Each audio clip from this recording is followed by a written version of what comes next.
The Federalist No.22. In addition to the defects already enumerated in the existing federal system, there are others of not less importance which concur in rendering it altogether unfit for the administration of the affairs of the Union. The want of a power to regulate commerce is by all parties allowed to be of the number. The utility of such a power has been anticipated under the first head of our inquiries, and for this reason, as well as from the universal conviction entertained upon the subject, little need be added in this place. It is indeed evident, on the most superficial view, that there is no object, either as it respects the interests of trade or finance, that more strongly demands a federal superintendence.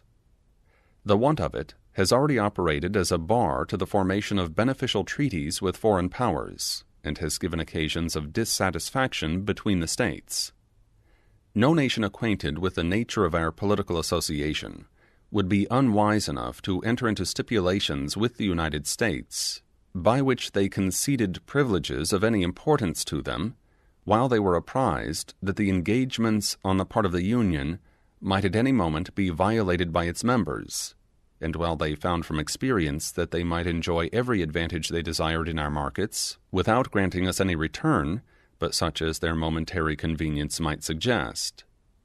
It is not therefore to be wondered at that Mr. Jenkinson, in ushering into the House of Commons a bill for regulating the temporary intercourse between the two countries, should preface its introduction by a declaration that similar provisions in former bills had been found to answer every purpose to the commerce of Great Britain, and that it would be prudent to persist in the plan until it should appear whether the American government was likely or not to acquire greater consistency. Several states have endeavored, by separate prohibitions, restrictions, and exclusions, to influence the conduct of that kingdom in this particular, but the want of concert, arising from the want of a general authority and from clashing and dissimilar views in the state, has hitherto frustrated every experiment of the kind, and will continue to do so as long as the same obstacles to a uniformity of measures continue to exist. The interfering and unneighborly regulations of some states, contrary to the true spirit of the Union, have in different instances given just cause of umbrage and complaint to others, and it is to be feared that examples of this nature, if not restrained by a national control, would be multiplied and extended till they became not less serious sources of animosity and discord than injurious impediments to the intercourse between the different parts of the Confederacy. The commerce of the German Empire is in continual trammels from the multiplicity of the duties which the several princes and states exact upon the merchandises passing through their territories, by means of which the fine streams and navigable rivers with which Germany is so happily watered are rendered almost useless. Though the genius of the people of this country might never permit this description to be strictly applicable to us, yet we may reasonably expect, from the gradual conflicts of state regulations, that the citizens of each would at length come to be considered and treated by the others in no better light than that of foreigners and aliens. The power of raising armies, by the most obvious construction of the Articles of the Confederation, is merely a power of making requisitions upon the states for quotas of men. This practice in the course of the late war was found replete with obstructions to a vigorous and to an economical system of defense. It gave birth to a competition between the states which created a kind of auction for men.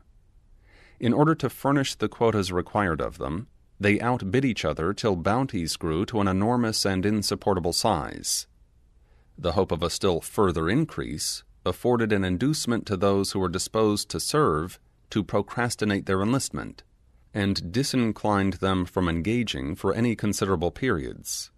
Hence, slow and scanty levies of men, in the most critical emergencies of our affairs, short enlistments at an unparalleled expense, continual fluctuations in the troops, ruinous to their discipline and subjecting the public safety frequently to the perilous crisis of a disbanded army. Hence also those oppressive expedients for raising men which were upon several occasions practiced, and which nothing but the enthusiasm of liberty would have induced the people to endure. This method of raising troops is not more unfriendly to economy and vigor than it is to an equal distribution of the burden.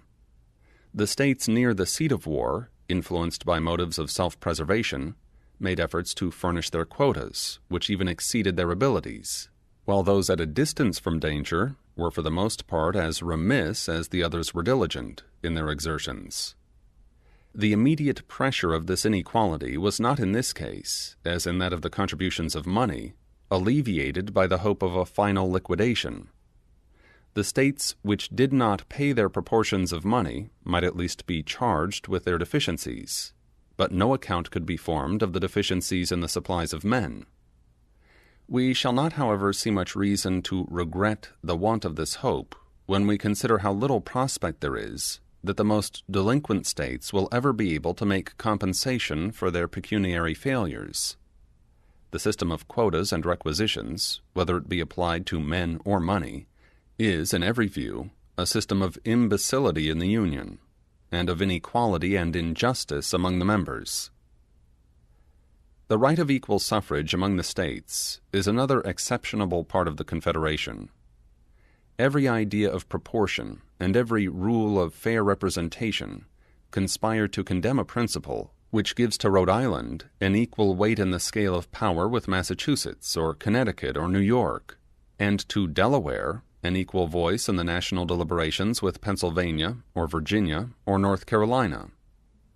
Its operation contradicts the fundamental maxim of Republican government, which requires that the sense of the majority should prevail. Sophistry may reply that sovereigns are equal, and that a majority of the votes of the states will be a majority of Confederated America. But this kind of logical legerdemain will never counteract the plain suggestions of justice and common sense. It may happen that this majority of states is a small minority of the people of America, and 2/3 of the people of America could not long be persuaded, upon the credit of artificial distinctions and syllogistic subtleties, to submit their interests to the management and disposal of 1/3. Footnote: New Hampshire, Rhode Island, New Jersey, Delaware, Georgia, South Carolina, and Maryland are a majority of the whole number of the states, but they do not contain 1/3 of the people. End of footnote. The larger states would after a while revolt from the idea of receiving the law from the smaller. To acquiesce in such a privation of their due importance in the political scale would be not merely to be insensible to the love of power, but even to sacrifice the desire of equality. It is neither rational to expect the first, nor just to require the last. The smaller states, considering how peculiarly their safety and welfare depend on union, ought readily to renounce a pretension which, if not relinquished, would prove fatal to its duration. It may be objected to this that not 7 but 9 states, or 2/3 of the whole number, must consent to the most important resolutions, and it may be thence inferred that 9 states would always comprehend a majority of the Union. But this does not obviate the impropriety of an equal vote between states of the most unequal dimensions and populousness. Nor is the inference accurate in point of fact, for we can enumerate 9 states which contain less than a majority of the people, and it is constitutionally possible that these 9 may give the vote. Besides, there are matters of considerable moment determinable by a bare majority, and there are others concerning which doubts have been entertained, which, if interpreted in favor of the sufficiency of a vote of 7 states, would extend its operation to interests of the first magnitude. In addition to this, it is to be observed that there is a probability of an increase in the number of states, and no provision for a proportional augmentation of the ratio of votes. But this is not all. What at first sight may seem a remedy is in reality a poison. To give a minority a negative upon the majority, which is always the case where more than a majority is requisite to a decision, is in its tendency to subject the sense of the greater number to that of the lesser. Congress, from the non-attendance of a few states, have been frequently in the situation of a Polish Diet, where a single vote has been sufficient to put a stop to all their movements. A 60th part of the Union which is about the proportion of Delaware and Rhode Island, has several times been able to oppose an entire bar to its operations. This is one of those refinements which in practice has an effect the reverse of what is expected from it in theory. The necessity of unanimity in public bodies, or of something approaching towards it, has been founded upon a supposition that it would contribute to security, but its real operation is to embarrass the administration, to destroy the energy of the government, and to substitute the pleasure, caprice, or artifices of an insignificant, turbulent, or corrupt junto to the regular deliberations and decisions of a respectable majority. In those emergencies of a nation, in which the goodness or badness, the weakness or strength of its government is of the greatest importance, there is commonly a necessity for action. The public business must in some way or other go forward. If a pertinacious minority can control the opinion of a majority respecting the best mode of conducting it, the majority, in order that something may be done, must conform to the views of the minority, and thus the sense of the smaller number will overrule that of the greater, and give a tone to the national proceedings. Hence, tedious delays, continual negotiation and intrigue, contemptible compromises of the public good. And yet, in such a system, it is even happy when such compromises can take place, for upon some occasions things will not admit of accommodation, and then the measures of government must be injuriously suspended, or fatally defeated. It is often by the impracticability of obtaining the concurrence of the necessary number of votes, kept in a state of inaction. Its situation must always savor of weakness, sometimes border upon anarchy. It is not difficult to discover that a principle of this kind gives greater scope to foreign corruption, as well as to domestic faction, than that which permits the sense of the majority to decide, though the contrary of this has been presumed. The mistake has proceeded from not attending with due care to the mischiefs that may be occasioned by obstructing the progress of government at certain critical seasons. When the concurrence of a large number is required by the Constitution to the doing of any national act, we are apt to rest satisfied that all is safe, because nothing improper will be likely to be done.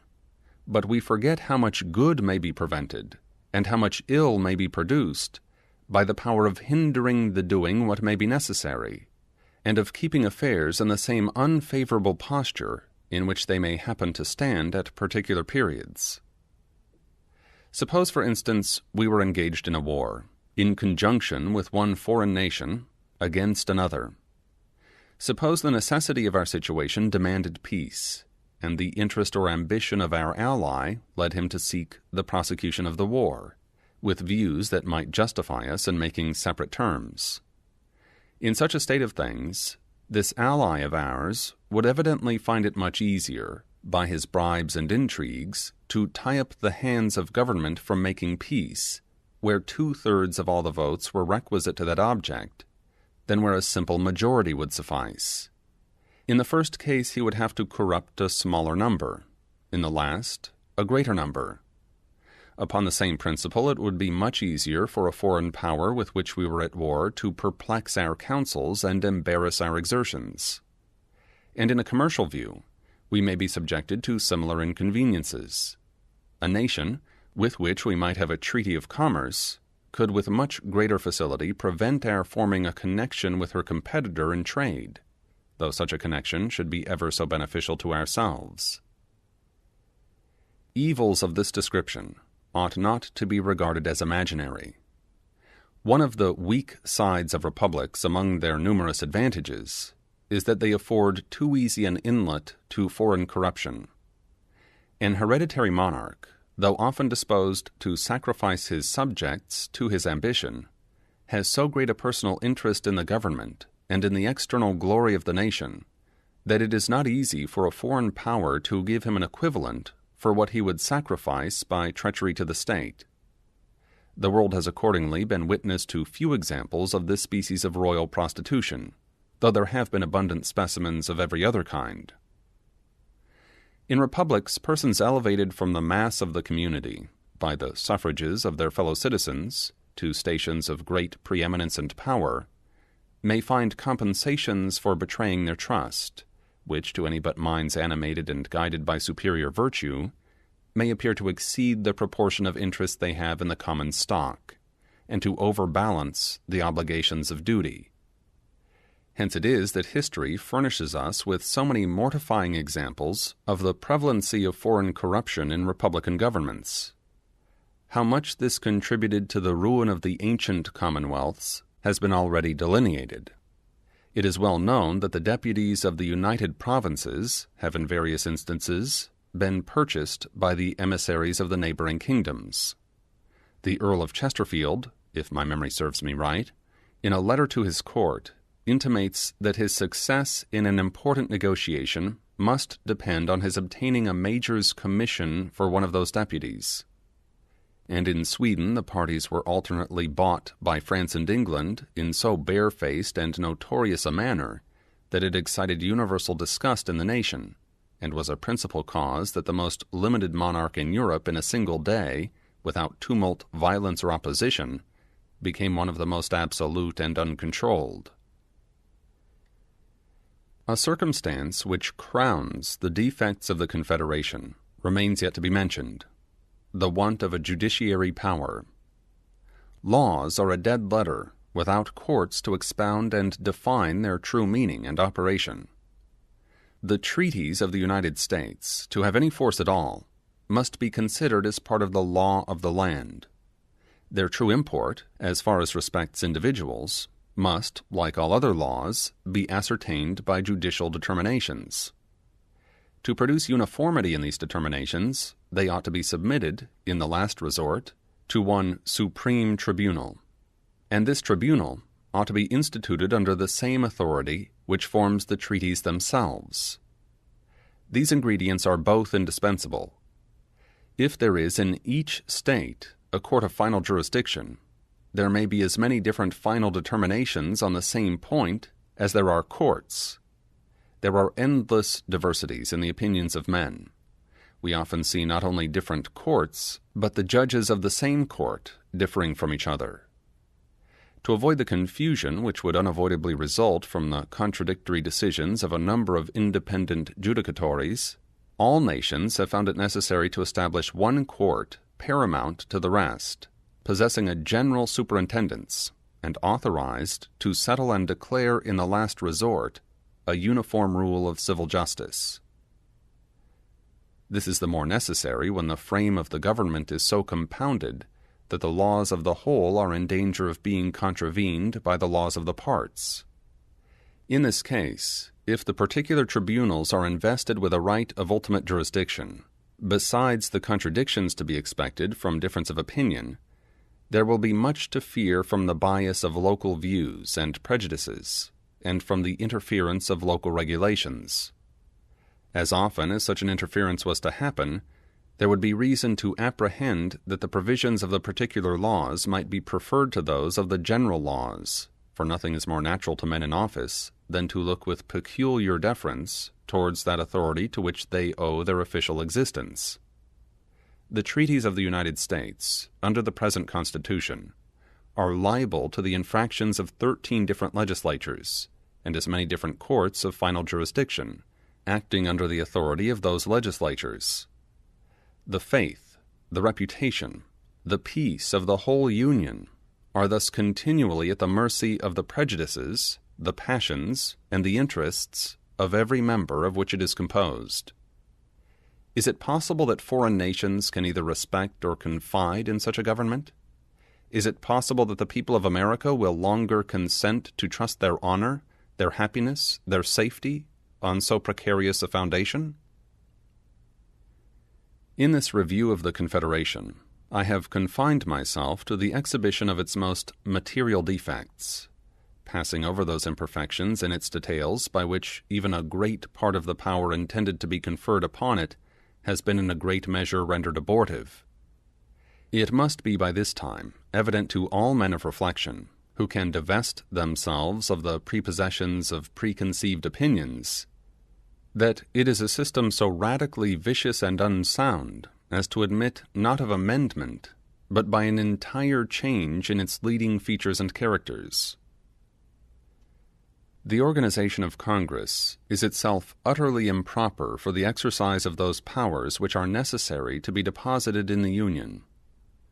A single assembly may be a proper receptacle of those slender, or rather fettered, authorities which have been heretofore delegated to the federal head, but it would be inconsistent with all the principles of good government to entrust it with those additional powers which even the moderate and more rational adversaries of the proposed Constitution admit ought to reside in the United States.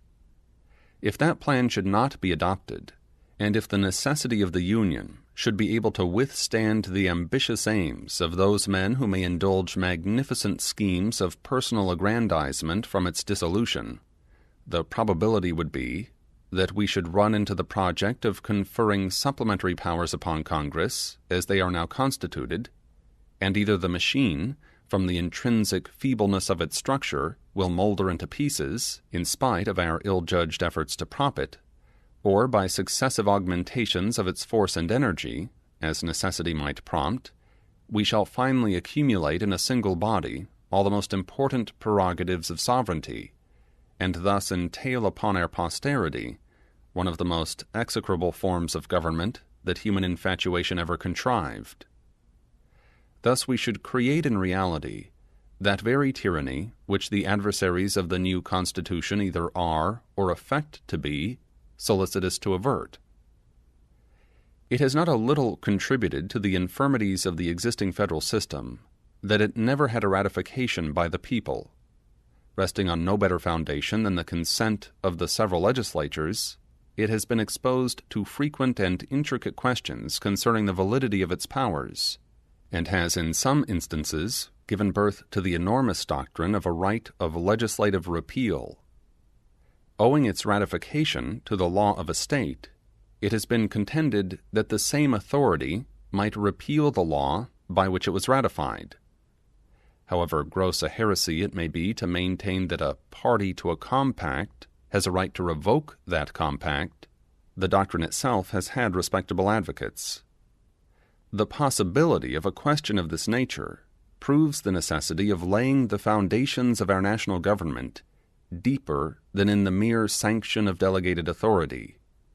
The fabric of American empire ought to rest on the solid basis of the consent of the people. The streams of national power ought to flow immediately from that pure original fountain of all legitimate authority. Publius.